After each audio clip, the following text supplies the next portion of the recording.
अल्हम्दुलिल्लाह अल्हम्दुलिल्लाह वकफ़ा वस्सलामुन अला इबादिहि अल्लज़ीना इस्तफ़ा अम्मा बअद क़द क़ालल्लाहु तबारक व तआला फ़िल क़ुरआनिल मजीद वल फ़ुरक़ानिल हमीद।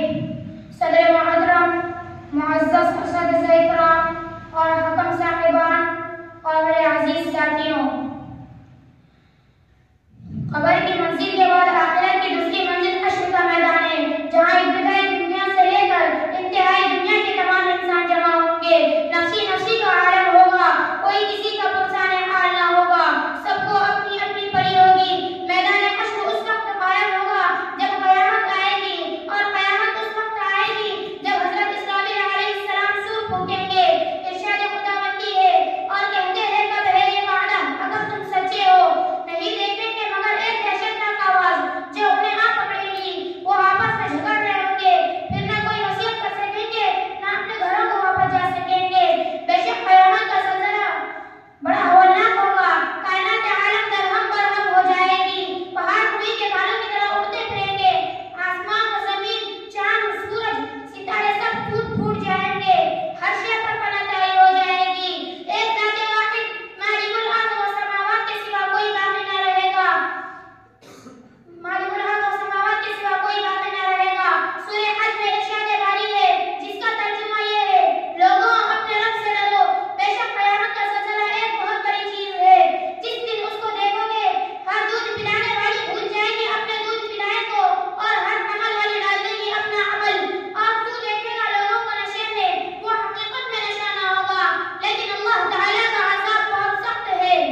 हालांकि वो ये नहीं सोचता कि दूसरे का माल अपने माल में मिलाकर दूसरे का